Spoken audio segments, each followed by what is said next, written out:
지난 시간에 우리는 죄와 타락에 대해서 배웠습니다. 그래서 우리가 신앙 고백한 것들을 정리를 간략하게 하자면은, 우리 개혁교회는 우리 인간이 처음 지으심을 받을 때 하나님의 거룩하신 형상을 반영하는 아주 영광스러운 존재로 지으심을 받았다고 우리는 그렇게 믿습니다. 그래서 우리들에게는 최초의 인류의 모습에는 죄를 전혀 모르는 아주 순결하고 거룩한 모습들이 있었습니다. 또한 우리는 무한한 생명의 가능성을 가진 존재로 지으심을 받아서 타락한 이후에도 1000년 가까이 인간의 생명이 이어지는 것을 볼 수 있었습니다. 뿐만 아니라 우리는 하나님의 형상을 반영해서 또 하나님을 대신해서 온 세상을 다스릴 수 있는 지혜와 능력을 부여받은 그야말로 하나님을 닮은 그런 존재들이었습니다. 하지만 두 번째로 최초의 인류는 하나님의 명령에 불순종하는 죄로 인해서 타락하게 되었습니다. 그래서 우리들에게 주어졌던 영광을 굉장히 잃어버리게 되고, 우리들의 육신과 마음과 영혼이 전부 다 죄로 오염되게 되어버렸습니다. 그래서 육신적으로는 영원한 생명의 가능성을 잃어버리게 되었고, 지정의가 전부 다 죄로 오염되고 제대로 작동하지 않게 되었습니다. 또 영적으로는 물론 하나님과의 교제가 완전히 끊어지게 되어서 모든 사람들은 태어나면서 하나님을 알지 못한 채 태어나고, 교육받지 않으면, 복음의 말씀을 듣지 않으면 아무도 참되신 하나님을 모른 채 살아갈 수밖에 없는 그런 존재가 됩니다. 그리고 마지막으로 모든 인류는 그 최초의 인간이 가졌던 죄성을 고스란히 물려받게 되었습니다. 그래서 인간과 하나님과는 완전한 분리가 이루어지게 되었고, 이제 인간은 자기 자신의 힘으로는 자기 스스로를 구원할 수 없는 존재가 되어버렸습니다. 최초의 자신의 본성대로의 그 영광에 다시는 자기 힘으로 도달할 수 없는 존재가 되었습니다. 최초의 자신에게 주어졌던 그 영원한 생명의 가능성을 잃어버리게 되었고, 그 완벽한 지혜와 능력과 사랑의 능력들을 잃어버리게 되었습니다. 마치 물에 빠진 사람이 자기 머리 끄댕이 잡아서 자기가 구원할 수 없는 것처럼, 우리들에겐 반드시 우리 바깥에서 누군가 우리 머리를 끄집어내서 구원해 줄 그런 존재를 필요로 하게 되었습니다. 그래서 우리들에게 예수 그리스도가 절대적으로 필요합니다. 예수님께서 십자가로 우리의 모든 죄값을 치러 주셔야만 할 뿐만 아니라, 우리들이 최초의 하나님으로부터 부여받았던 그 의로움에 이르도록, 그 거룩함의 영광에 이르도록 예수 그리스도로부터 그 의를, 영광을 다시 돌려받아야 합니다. 그래서 이것이 우리들의 구원의 간략한 원리라고 할 텐데, 생각해 보세요. 많은 성도들에게는 아마 이 정도 설명으로 충분할지도 모르겠습니다. 근데 조금만 더 깊이 생각해 보면, 이것을 누군가에게 설명하려고 한다든지 좀 가르치려고 하다 보면 이것만 가지고는 구원의 그 메커니즘이 잘 이해가 되지 않는다는 것을 발견하게 될 거예요. 어떻게 2000년 전에 먼 유대 땅에서 십자가를 지시고 돌아가신 그 예수님의 십자가가 모든 인류의 죄를 용서하는 것이 되는가? 어떻게 2000년의 시간의 간격을 뛰어넘어서 그 갈보리 언덕에 매달리신 예수 그리스도의 그 고난이 지금 나에게까지 영향을 미칠 수 있는가? 그것에 대해서 누가 설명을 해달라고 하면 초신자분들이, 믿지 않는 분들이 그게 어떻게 된 일이냐라고 물어보면은 여러분들이 어떻게 설명하실 수 있을지 모르겠습니다. 물론 신학자들도 여기에서 딱 떨어지게 한두 마디로 짤막하게 설명할 수는 없습니다. 그러기에는 복음의 이 넓이와 길이와 높이와 깊이가 너무나도 광대합니다. 복음의 원리는 참으로 거대하고 굉장히 다양한 관점을 가진 것이어서 한두 마디로 정리하기가 그닥 쉽지는 않습니다. 그래서 아마도 우리가 평생을 걸려서 성경 말씀 보면서, 기도하면서, 실제 구원의 삶을 살아가면서 체득해야만 그 복음의 신비에, 그 구원의 신비에 거대한 것들을 조금씩이나마 더 배워갈 수 있을 겁니다. 그래도 신학자분들과 많은 교사분들의 노력 덕택에 우리는 구원의 비밀을, 구원의 메커니즘을 어느 정도는 조금 이렇게 간략하게 설명할 수 있는 원리들을 몇 가지 찾아낼 수 있게 되었습니다. 그래서 그 원리 중에 하나가 오늘 우리 다루게 될 언약의 원리입니다. 언약, 커버넌트. 언약은 특히 우리 개혁교회에게는 굉장히 중요한 교리 중에 하나입니다. 그래서 지나가시다가 영어로 무슨 커베넌트 처치 이렇게 붙어 있는 거 보시면 개혁파 목사님이시구나, 개혁파 교회구나, 그렇게 생각하시면 됩니다. 무슨 교단 이름에 커베넌트 뭐 이렇게 붙어 있으면 개혁교회구나, 그렇게 생각하시면 돼요. 그래서 어떤 이는 말하기를 개혁신학은 간단하게 말하자면 언약신학이다 라고까지 이야기를 합니다. 그만큼 이 언약신학은 개혁교회의 그 구원의 원리들을 집대성하는 그런 교리입니다. 오늘은 그 교리에 대해서 살펴보려고 합니다. 어떤 신학자가 말하기를 지금 우리는 깨어진 약속이 난무하는 시대에 살고 있다 그랬어요. 우리는 약속이 깨어지는 것 예전처럼 막 그렇게 중요하게 여기지 않습니다. 성경에 보면은 그 사사 입다가 승리하고 돌아와서 내 딸을 바치겠습니다 한 그 약속을 스스로 깨지 못해서 정말 그 자기 딸을 죽여버리는 일이 있잖아요. 우리한테는 이해가 안 갑니다. 아무리 그렇게 약속했지만 그냥 죄송합니다, 이건 제가 모르고 한 것 같아요, 좀 잘못했습니다, 그러고 약속 어긴다고 그게 뭐 큰 상관없지 않나? 우리 생각엔 그런데 옛날 사람들에게는 그러지 않습니다. 언약은 지켜야만 하는 것. 지금 우리들은 거기에 비해서 너무나 약속이 쉽게 깨어집니다. 정치가들이 선거 때 막 이런저런 공약을 내세우지만 그건 그야말로 말 그대로 공수표 같은 공허한 약속들이 되기가 일쑤고요. 대형 기업들이 물건을 팔면서 소비자들에게 막 이런 것 저런 것을 약속하지만 막상 사놓고 나서는 그런 약속들이 지켜지지 않을 때가 너무나 많습니다. 그래도 뭐 사람들 화는 잠깐 내겠지만은 이게 어떻게 이런 세상이 가능한가 하고 분개하지는 않습니다. 심지어 결혼도 언약의 관계인데 그 결혼에서 부부간의 사랑의 서약이 깨어지는 것을 요즘 우리는 너무 가볍게 생각합니다. 뿐만 아니라 결혼이라는 것이 그런 언약의 관계라는 것에 대해서 많은 사람들이 생각하지 않는 것 같아요. 그냥 좋으니까 같이 사는 거 아니냐, 좋으니까 서로 합의해서 같이 사는 거 아니냐, 그렇게 생각하지 이것이 영원한 사랑의 약속이라는 것을 많이들 생각 안 하는 것 같아요. 제가 이런 세태에 대해서 충격받았던 적이 한 번 있었는데, 제가 섬기던 청년부의 한 청년이 굉장히 신실한 청년이었는데 나이가 조금 있었어요. 이 청년이 저희도 막 이렇게 자매들 좀 그 다리도 좀 놔주고 잘 장가갈 수 있도록 막 같이 기도해주고 그러다가 드디어 갑자기 이제 결혼할 자매가 생겼대요. 그래서 물어보니까 SNS로 만났대요. 그럼 얼굴 못 봤냐? 그랬더니 못 봤대요. SNS로 한참 메시지로 한참 2주 동안 열심히 대화를 나눴대요. 그러고 나서 결혼하기로 했대요. 너무 놀라가지고, 근데 어떻게 얼굴도 안 보고 이렇게 메시지만 가지고 2주 한 거 가지고 어떻게 결혼을 해? 기도했는데 응답이 왔대요. 확신이 왔대요. 그래서 한국 가서 그 자매 만나고 2주 있다, 그러니까 만난 지 한 달 만에 결혼하기로 했다는 거예요. 그래서 가서 그쪽 부모님 만나고 양쪽 부모님 만나고 뭐 하고 그 자매를 데리고 왔어요. 데리고 와서 몬트리올 뭐 이쪽으로 신혼여행 쭉 여행 갔다 온다고 갔다가 일주일 만에 돌아오더니 이혼하기로 했대요. 너무 놀래가지고, 야, 이게 무슨 말이 되는 얘기냐. 하나님 앞에 한 서원이, 아무리 그래도 결혼이 하나님 앞에서 한 서원인데 어떻게 그럴 수가 있냐. 그러니까 내가 좀 보고하라 그랬지. 그랬더니 이 청년이 하는 말이, 그래요, 회개해야죠, 그러더라고요. 회개기도 하겠대요. 저는 너무 화가 나가지고, 회개기도 한다면 다시 합쳐야 되는 거 아니야. 회개를 하려면, 돌이키려면 그냥 회개기도 하고 죄송합니다 그러고 그냥 가겠다는 거예요. 각자 찢어지겠다는 거예요. 그거 보고 너무 충격받았었어요. 요즘 젊은 세대가 다 그런 건 아니겠지만 결혼에 대해서 이렇게 가볍게 여기는 시대가 되었구나. 혼인의 약속이 이들에게 정말 아무것도 아니구나.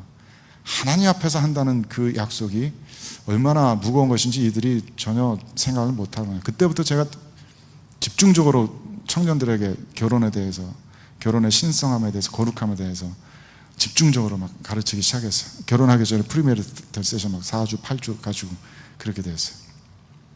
어쨌든 그렇게 깨어진 약속이 너무나 난무하는 시대를 우리는 살고 있습니다. 그런데 가만히 생각해 보면요, 약속, 언약이라는 건 참 희한한 겁니다. 참 독특한 것이어서 인간들만 하는 거 아니에요. 그 굉장히 영적인 사건인 것 같아요. 약속한다는 거, 뭔가를 언약한다는 거, 어떤 사실에 대해서 함께 미래를 내다보고 함께 그 사실에 대해서 헌신한다는 것. 그래서 우리들 사람들 사는 공동체가 거의 태반이 이렇게 언약에 기초해서 공동체가 형성되고 있다는 것을 우리는 알 수 있습니다. 지금 말씀드린 가정도 언약에 기초해서 세워지는 것이죠. 남편과 아내가 서로 평생 사랑하겠노라 하는 그 약속이 있기 때문에 생판남인 이들을 하나로 법적으로나 영적으로 묶어주는 일이 생깁니다. 교회도 마찬가지입니다. 세례하면서 하나님 앞에 일평생 이제 주 예수 그리스도를 주인으로 모시면서 살겠습니다 하는 그 약속이 있기 때문에 이런 신앙의 공동체가 형성이 되는 겁니다. 이 약속이 없으면 이 신앙 공동체 안에 들어갈 수도 없고 신앙의 공동체가 유지될 수도 없습니다. 그래서 우리들이 매주 주일 예배로 드리는 것은 그 언약을 계속해서 갱신하는 거라고 제가 말씀드렸죠. 늘 주일날 주님 앞에 예배 드리면서 그렇지, 내가 주님 앞에 세례 때 이런 약속을 드렸지, 내가 주님께 이런 일들을 해야 되고 주님이 나의 하나님이라는 게 이런 의미지, 그것을 계속해서 리마인드하면서 언약을 계속해서 새롭게 갱신합니다. 국가도 마찬가지입니다. 많은 사상가들은 국가가 그 국가 구성원들의 상호 합의에 의한 계약 관계로 이루어졌다는 그런 이론들을 많이 이야기하곤 합니다. 국가도 서로 이런 법률에 합의하고 서로 이런 시민으로서의 이런 권리와 책임과 이런 것들을 합의하기 때문에 그 국가 공동체가 이루어지게 되는 것입니다. 그러니까 언약이 없다면, 약속이라는 것이 없다면 우리 인간들이 지금의 모습으로 공동체들을 이루면서 인간으로서의 삶을 살기는 불가능할 거예요. 즉흥적으로 행동하고 즉흥적으로 말하고 즉흥적으로 모였다가 즉흥적으로 흩어지는 짐승의 것과 가까운 그런 모습으로 살아가게 될 겁니다. 그래서 언약이 우리 인간들에게 주어진 굉장히 독특한 속성이라는 것은 다시 생각해보면 그것이 삼위일체 하나님의 속성이기 때문에 우리들이 물려받은 것임을 알 수 있습니다. 신학자들은 성삼위일체 하나님이 서로 언약으로 뭉쳐진 사랑의 공동체라고 이야기합니다. 서로 간의 헌신에 대한 굳건한 언약, 그것으로 뭉쳐진 하나된 공동체이기 때문에 그 하나님의 거룩하신 속성이 우리 인간들에게도 그렇게 반영되는 것이다, 그렇게 이야기를 합니다.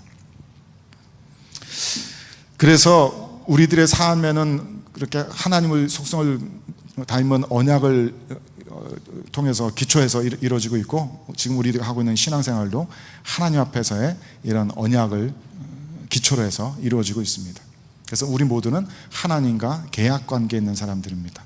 하나님과 언약을 맺은 언약적 관계에 있는 사람들입니다. 근데 하나님이 우리들과 언약을 맺으셨다, 계약하셨다라는 것은 인간들끼리 맺은 계약과는 물론 그 속성이 다른 점들이 많이 있습니다. 같은 점도 있지만 중요한 차이점들이 몇 가지 있습니다. 아까 보여드렸어야 되는데, 첫 번째로 하나님과 우리들이 맺은 언약은 하나님께서 스스로를 낮추어 주셨기 때문에 가능한 것입니다. 인간과 하나님 사이에는 무한한 질적인 차이가 있다고 말씀드렸죠. 우리는 하나님께 결코 가까이 다가갈 수가 없습니다. 우리는 하나님을 볼 수도 없고 하나님을 완벽하게 이해할 수도 없습니다. 우리 신복음주의자들이 현대에서 이렇게 생각하는 것처럼 하나님은 그렇게 우리들에게 만만한 분이 아니십니다. 우리들보다 조금 더 큰 그런 분이 아니십니다. 하나님이 이 우주 공간을 창조하신 우리들의 인간 이성으로 도저히 파악할 수 없을 만큼 광대하신 분이고, 우리들이 생각하는 모든 과거와 현재와 미래를 통섭하시며 그 위에 초월하여서 계시는 분이십니다. 우리들과는 차원적으로 다르신 분이십니다. 그래서 하나님과 우리들이 마치 동등한 인간들 사이의 계약관계처럼 부동산 매매하듯이 무슨 고용계약서 쓰듯이 그렇게 계약을 맺는다는 것은 불가능합니다. 우리가 강아지와 계약관계를 맺는 것이 불가능하듯이 하나님께서 우리와 그렇게 동등하게 계약관계를 맺는다는 것은 원래는 불가능합니다. 그래서 하나님과 우리들이 언약관계에 있다는 그 자체가 하나님의 은혜입니다. 하나님께서 스스로를 낮추시고 우리들 인간들과 같은 눈높이까지 내려오셨기 때문에 이 언약이 성립되는 것입니다. 그 얘기는 지금까지 교리 공부하면서 몇 번 말씀드린 것처럼 우리들이 하나님 앞에 함부로 요구하거나 함부로 컴플레인 할 수 없다는 이야기도 동일합니다. 하나님께서 우리들에게 낮춰주신, 하나님께서 우리들에게 주신 언약이기 때문에 우리들 것을 가지고 딜하거나 그것을 이렇게 우리들 마음대로 조정할 수 없는 겁니다. 그래서 그런 질적 차이 때문에 하나님께서 우리들과 맺으시는 계약의 내용을 하나님께서 직접 정하시고 하나님께서 제시하십니다. 하나님께서 이니시에이트 하시는 것이고 하나님께서 결정하십니다.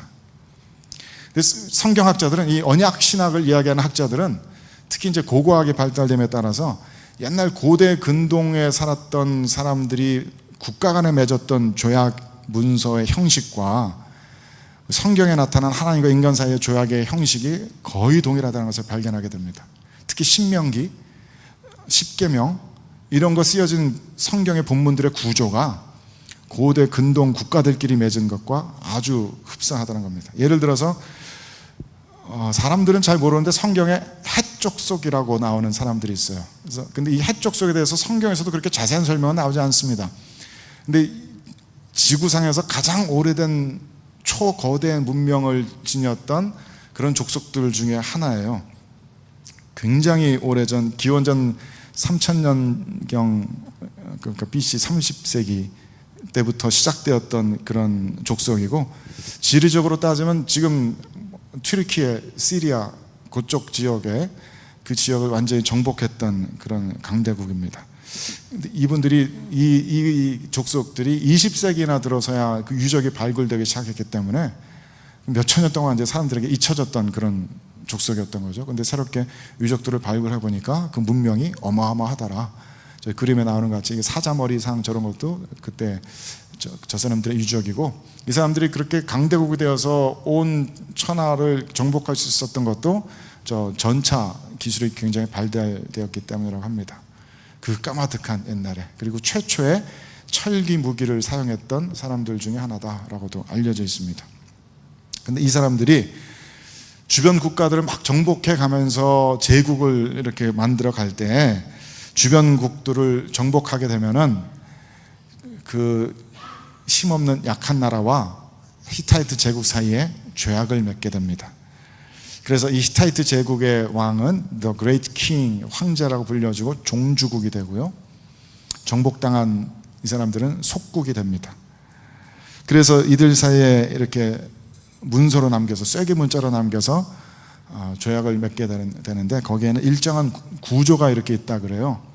첫 번째는 전문 프리엠블이 들어가는데 뭐 복잡한 건 아니고, 이 왕이, 이 정복한 왕이, 히타이트 왕이 누구다, 그 거룩한 이름, 뭐 찬미하여라, 막 이런 그 왕의 이름들이 막 나옵니다.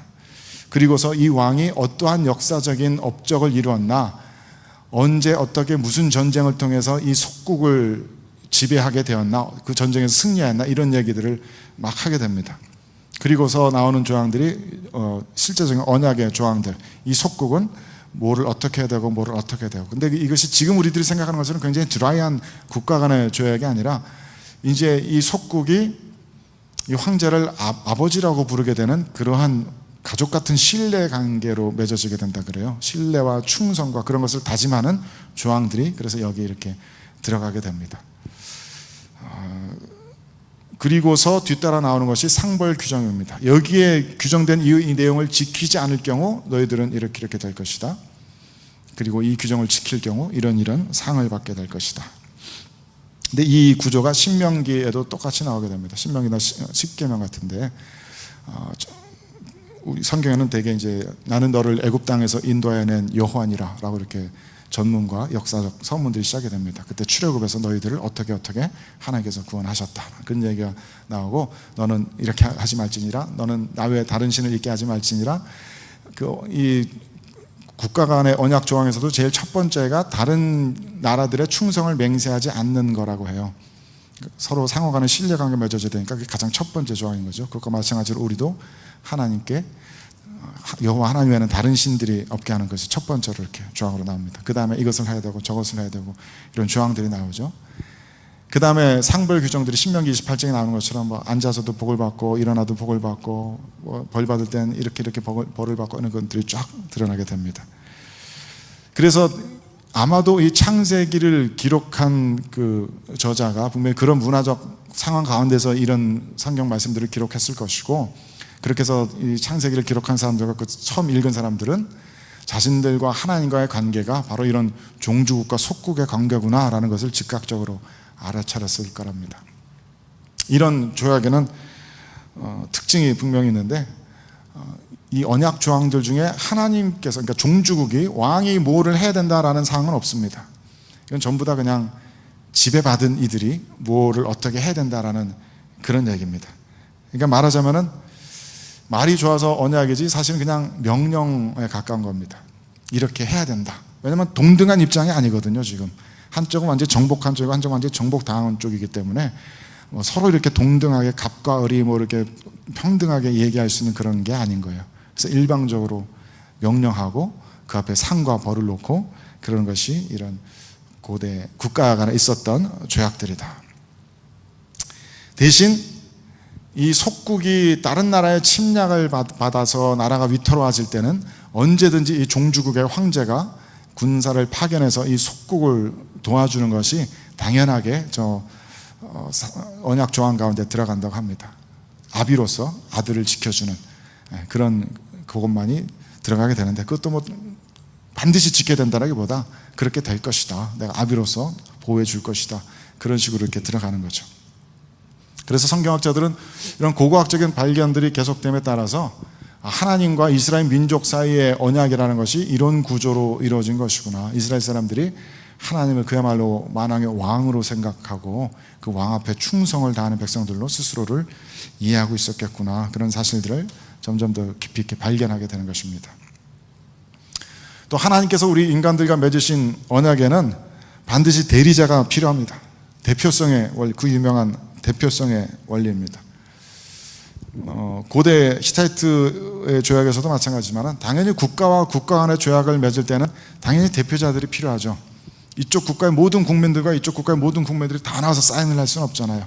한쪽 국가에서 그 국가를 대표하는 한 사람과 이쪽 국가에서 그 국가를 대표하는 한 사람이 서로 만나서 사인을 하게 되면은 그 문서에 담겨져 있는 내용이 양쪽 국가 국민들 모두들에게 효력을 미치게 됩니다. 그것과 똑같은 원리들이 하나님과 우리들 사이의 언약에서도 발견이 됩니다. 그래서 최초의 인류인 아담이 하나님과 언약을 맺게 되었을 때 그 아담은 그저 하나님과 아담 개인으로서 맺은 것이 아니라 인류의 대표자로서, 최초의 인류로서, 인류의 아비로서 하나님과 계약을 맺게 된 것이고, 그렇기 때문에 아담이 지었던 죄가, 그 죄성이 사람들에게 그대로 물려지고 전가되는 것입니다. 아담이 받았던 그 죄의 사망의 형벌들이 사람들에게 그대로 전가되는 것입니다. 하나님과 언약을 맺은 것은 아담뿐은 아니죠. 노아도 하나님과 언약을 맺었습니다. 근데 이 노아도 역시 그 이전의 인류들이 다 사라지고 두 번째 인류의 시초이지 않습니까? 그 두 번째 인류의 조상으로서 하나님과 언약을 맺게 됩니다. 모세도 마찬가지죠. 시내산에서 하나님으로부터 언약을 맺을 때, 정확하게 말하면 그 언약을 받을 때 모세는 개인으로서 받는 것이 아니라 이스라엘 민족을 대표하는 대리자로서 그 언약을 받게 됩니다. 그와 마찬가지로 예수님께서 우리들의 온 인류를 대표하는 두 번째 아담이시기 때문에 그 예수님께서 우리들을 대표하는, 우리들의 머리로서 하나님과 언약을 맺으시고, 그렇기 때문에 예수님의 십자가가 우리들의 죄에 효력을 미치게 되는 것입니다. 예수 그리스도의 부활이 우리들의 의로서 나타나게 되는 것입니다. 그러니까 막연히 예수님은 그냥 신이시니까, 산신령 같은 분이시니까 우리들의 소원을 이루시고 우리들을 구원하실 수 있는 분이다가 아니고, 그 안에는 이런 언약의 원리들이, 대표성의 원리들이 있기 때문에 우리들을 대표하는 분으로서의 예수님의 의의가 우리들의 의의가 될 수 있는 것입니다. 다시 말씀드려서 우리들이 예수 그리스도를 영접한다는 것은 예수 그리스도를 우리들의 대표자로 받아들인다는 것입니다. 그것은 믿음으로 고백한다는 것입니다.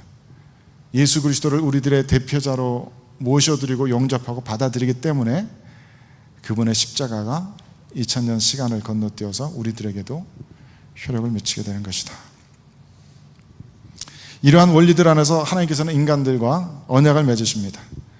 하나님께서 스스로를 낮추시고 그 언약의 내용을, 우리들은 생각해낼 수조차 없는 그 언약의 내용을 하나님께서 먼저 제시하시면서 인류의 대표자와 언약을 맺으십니다. 그럼으로써 우리들을 구원하시는 거예요. 그래서 아까도 말씀드린 것처럼 하나님께서 인간과 최초 맺으신 언약은 아담과의 언약입니다.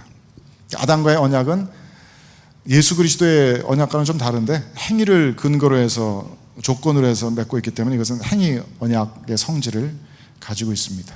같이 읽어보겠습니다. 시작. 여호와 하나님이 그 사람을 이끌어 에덴 동산에 두어 그것을 경작하며 지키게 하시고 여호와 하나님이 그 사람에게 명하여 이르시되 동산 각종 나무의 열매는 내가 임의로 먹되 선과 악을 알게 하는 나무의 열매는 먹지 말라. 내가 먹는 날에는 반드시 죽으리라 하시니라. 이것이 하나님과 인간 사이에 맺으신 최초의 언약의 내용들입니다. 창조주로서의 하나님은 사실 이런 언약을 굳이 하실 필요는 없으시죠. 하나님께서 지으셨으니까 인간을 그냥 죽이고 싶으시면 죽이시면 되고, 멸종시키고 싶으시면 멸종시키시면 되고, 살리기 원하시면 그냥 살려주시면 됩니다. 그래서 굳이 인간에게 가서 이렇게 말씀하시고 너는 무엇을 하여라 무엇을 하지 말아라 말씀하실 필요가 없음에도 불구하고 하나님께서 스스로를 낮추셔서 최초 인간에게 오셔서 이 에덴 동산을 경작하고 지켜라, 하나님의 대리자로서 이 땅을 섬기며 이 땅을 돌보아라, 이 땅을 다스려라, 이렇게 말씀하시면서 하나님과 인간 사이의 파트너십이 맺어지는 겁니다. 하나님께서 혼자 하실 수도 있는 일이지만 인간과 파트너십을 맺으시면서 인간에게 온 세상 다스리는 일을 위임하시는 것이죠. 그것이 계약의 내용입니다. 다만 창조주와 피조물 간의 선을 분명하게 지켜서 인간들이 하나님께 순종할 것을 명령하고 계십니다. 그것이 선악과 열매이죠. 선과 악을 정하는 기준은 하나님께 있으니 네가 그것을 탐내지 말고 네 스스로 그 기준을 취하지 말고 무엇이 옳은지 그른지 무엇이 좋고 나쁜지 네가 결정하지 말고 그것을 하나님께 맡겨들어라 라는 그 조항을 하나님께서 내것입니다. 그래서 네가 그것을 어긴다면, 네가 하나님의 자리를 탐낸다면, 네가 하나님의 자리를 찬탈한다면 죽게 될 것이다. 그리고 물론 우리가 잘 아는 대로 아담은 이 언약을 지키는 데 실패하였고 약속된 대로 사망을 맞게 되었습니다. 그리고 성경에 수많은 이야기들이 나오고 수많은 언약들이 지나가고 난 다음에 우리 웨스트민스터에서 중요하게 여기는 두 번째 언약, 새 언약이 등장하게 됩니다. 그것이 이제 하나님과 예수 그리스도를 통해서 맺으신 언약인데, 이것은 앞에 아담의 언약과는 달리 행위에 의한 언약이 아니라 은혜의 언약입니다. 은혜의 언약이라고 부릅니다. 이것은 하나님께서 그냥 일방적으로 주시겠다라고 하는 약속입니다. 네가 이것을 하면 줄게가 아니라, 돈을 내면 이 부동산을 줄게, 그런 게 아니라 그냥 이것을 줄게 라는 그런 언약입니다. 그래서 은혜 언약이라고 부릅니다. 마치 하나님께서 갑자기 노아에게 나타나셔서 내가 너와 너 가정을 구원해 줄게 라고 말씀하신 것처럼, 아브라함에게 갑자기 나타나셔서 내가 너를 민족들의 아비로 만들어 줄게 라고 말씀하신 것처럼 하나님께서 그냥 주시겠다는 약속.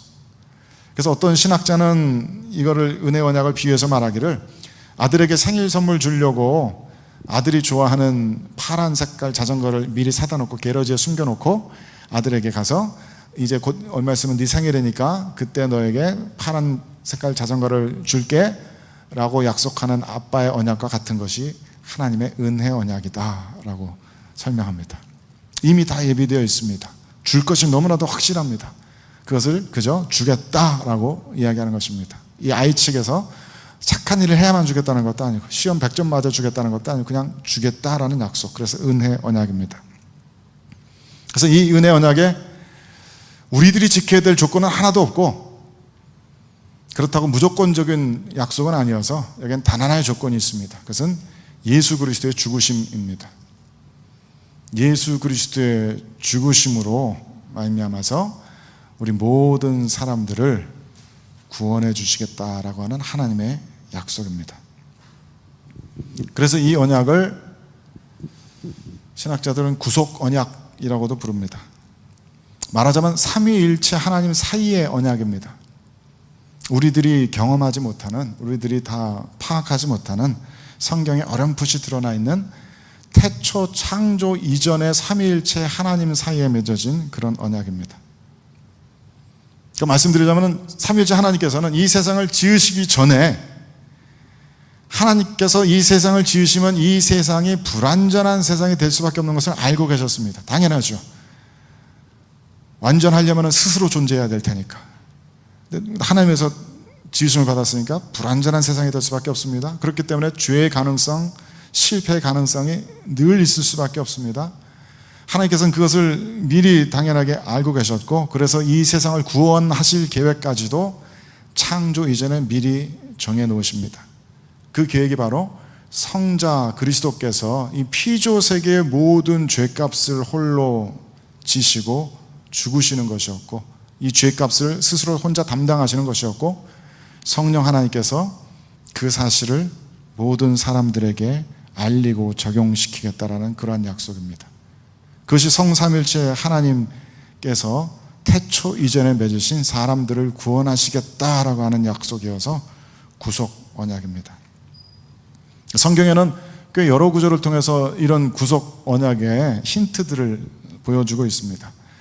같이 한번 읽어보겠습니다. 시작. 곧 창세전에 그리스도 안에서 우리를 택하사 우리로 사랑 안에서 그 앞에 거룩하고 흠이 없게 하시려고 그 기쁘신 뜻대로 우리를 예정하사 예수 그리스도로 말미암아 자기의 아들들이 되게 하셨으니. 제가 오래전에 목사고시 보러 그때는 LA까지 가서 목사고시를 봐야 했는데, LA 가는 비행기 안에서 이 말씀 읽다가 두 번째 회심했잖아요. 이 말씀을 읽으면서 하나님께서 태초 이전에 나를 선택하셨다는, 예정하셨다는 그 사실이 너무 완전히 새롭게 감동으로 다가와서 밤새도록 거기 어디 공항에서, 이름도 기억 안 나는 공항에서 이렇게 경유하면서 기다려서 되는데 그 시간이 너무 황홀했던 기억이 나요. 주님께서 나를 알고 계셨다. 주님께서 나를 예정하고 계셨다. 주님께서 나를 그 앞에 거룩하고 흠이 없게 세우실 것이 확정되어 있다.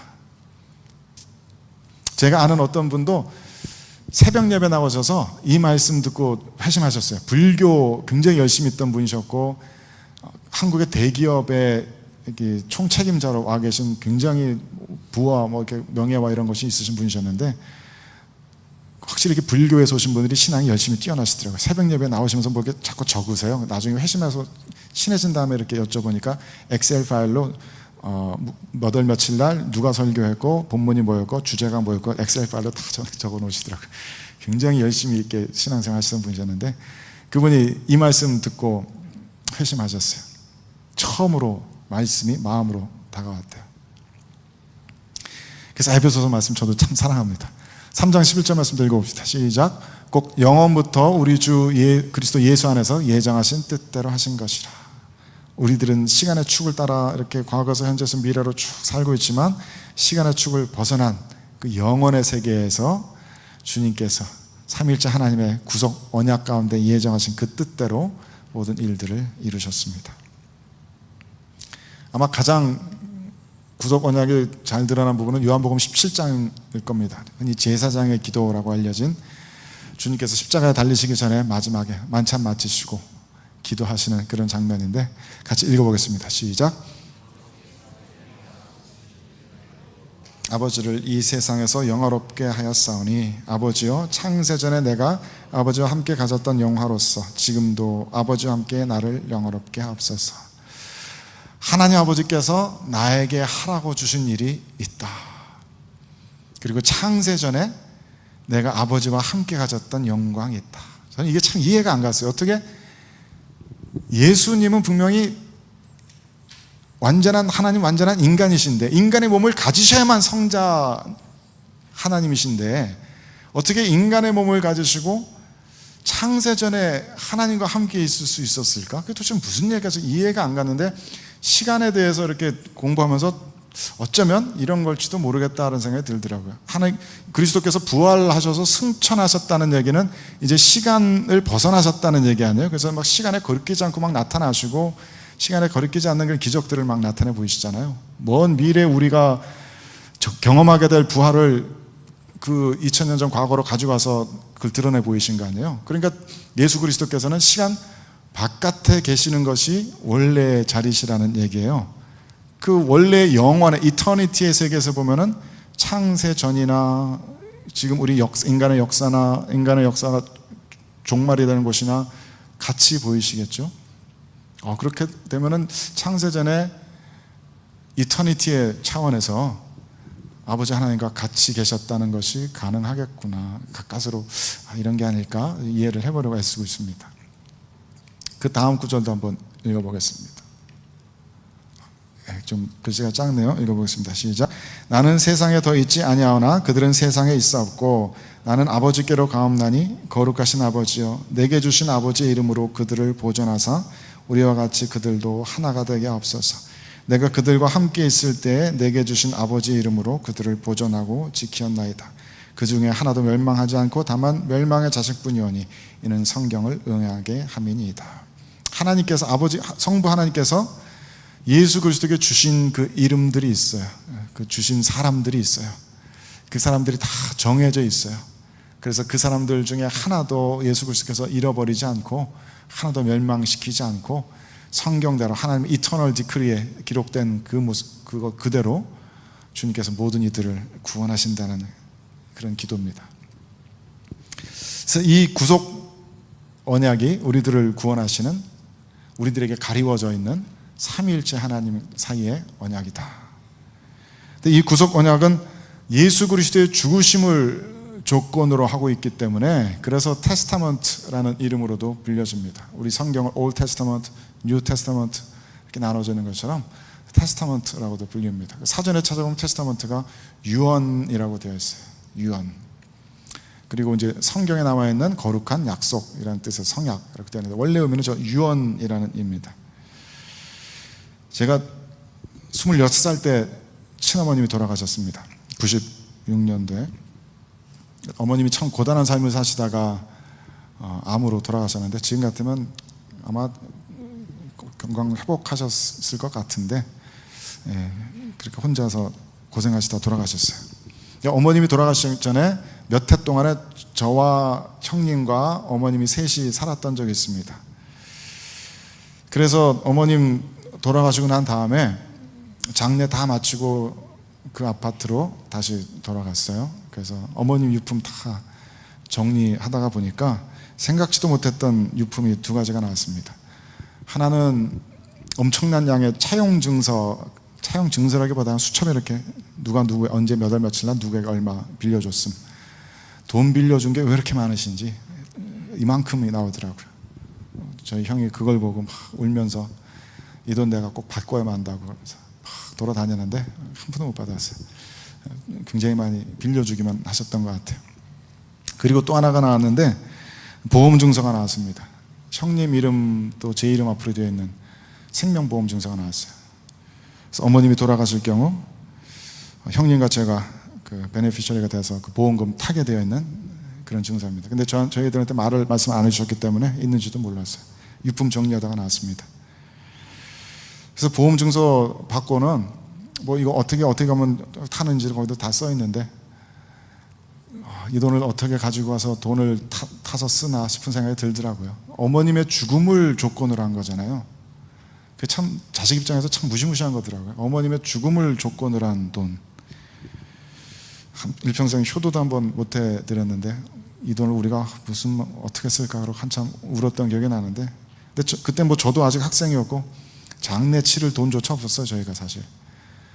그래서 할 수 없이 그 보험 증서를 가지고 보험회사에 갔습니다. 그래서 어머님 사망 진단서랑 이렇게 제출하니까 뭐 묻지도 않고 그냥 큰 돈을 턱 내주더라고요. 기분이 되게 이상했어요.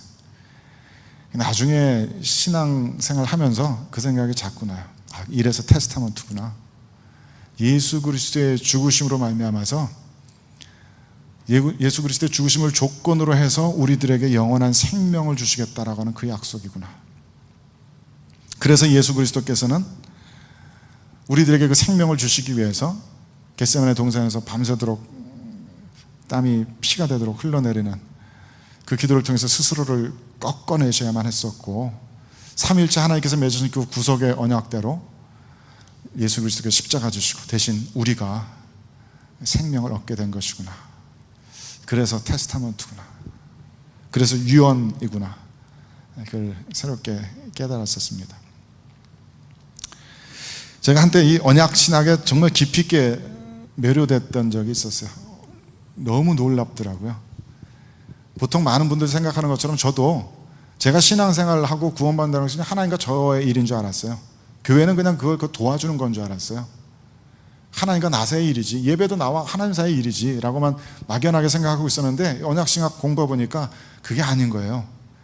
제가 보고 듣고 체험한 것 너머에 엄청난 커다란 스토리들이 흘러가고 있더라고요. 제가 미처 생각지도 못했던 엄청난 길이의 역사 속에 수천 년, 수만 년의 일들이 흘러가고 있고, 나의 개인적인 인생의 차원에서 훨씬 벗어난 온 지구, 온 우주 만물에 해당되는 이야기가 흘러가고 있더라고요. 이 온 세상을 구원하시기 위해서 성삼일체 하나님께서 태초 이전부터 영원한 구속의 언약을 맺으셨고, 그 언약에 서로를 깊이 있게 헌신하셨고, 단 한 번도 그 언약에 대해서 배신하지 않으셨고, 단 한 번도 신실하지 않은 모습을 보이지 않으시고, 그 언약을 시작하시고 끝맺고 계시는 거예요. 그래서 그 삼위일체 하나님의 그 굳건하신 언약대로 정하신 그때에 성령 하나님께서 저를 찾아오셨고, 그때 정하신 그때 예비해 두신 목사님 통해서 복음의 말씀을 듣게 하시고, 함께 도와준 모든 교회 성도들을 통해서 복음에 향해서 마음문을 열도록 하나님께서 만드셨구나. 내가 어마어마하게 거대한 하나님의 스토리에 나도 모르게 머징 되고 있었던 것이고, 이게 그냥 나와 하나님의 이야기가 아니구나. 그래서 굉장히 놀라면서 이 언약 신학에 몰두하고 매료되었던 적이 있습니다.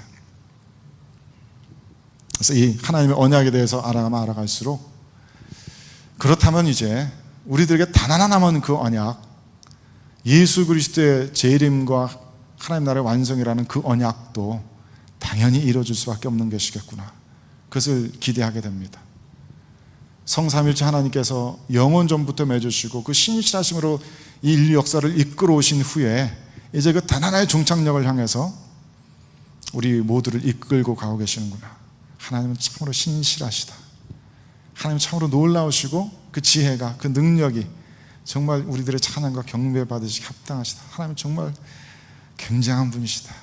자꾸 그렇게 고백하게 됩니다.